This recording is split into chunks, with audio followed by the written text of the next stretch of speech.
Director of Immigration Clarence Russell does not want to lose any of his officers to COVID-19.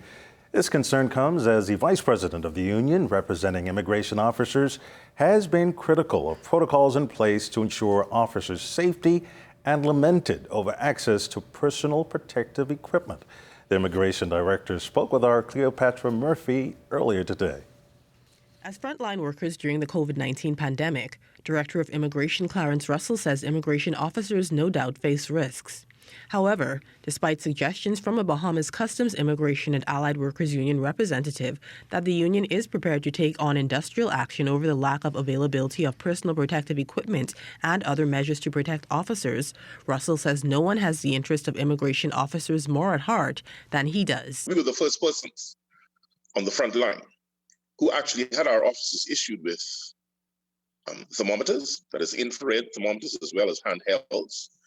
We fought very hard and had NAD put up plexiglass at the airport and ports as well.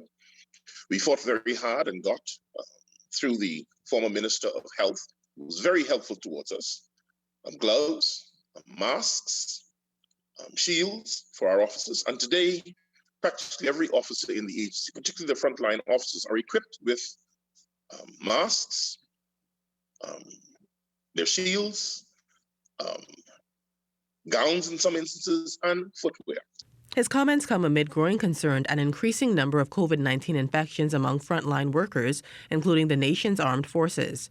To date, Russell says 7 immigration officers have tested positive for COVID-19, and 31 officers have been placed in mandatory quarantine after escorting repatriated migrants home.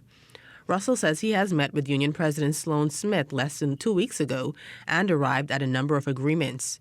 The Director of Immigration says the mental well-being of officers is also important, and like a psychologist was hired post-Hurricane Dorian, another was engaged for the COVID-19 pandemic.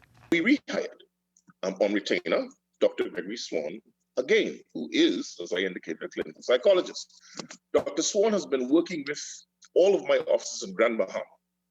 He has also taken on the officers in New Providence, and he has taken on their families. The Director of Immigration also addressed the incident on Grand Bahama, where a detainee with COVID-19 was turned over to the Department of Immigration and held in a cell with others. Russell says there was never any indication he was infected, and once it was determined the detainee was COVID-19 positive, action was taken. The very same protocols of masks, shields, gloves, gowns was instituted by our officers in handling those persons. He was isolated, as is the protocol requires. He was inspected by medical health professionals from the COVID task force on Grand Bahama. At the time, he showed no symptoms. But to suggest that he was kept post our notification of his condition is wrong.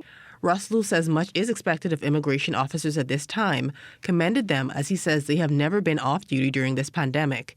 As the country battles the virus, he urges all elements of society to remain optimistic and work with one goal. This COVID-19 pandemic has shaken the world. This is a time when we must act together as one in order to get our people through this serious pandemic. Cleopatra Murphy, SAT&S Network News.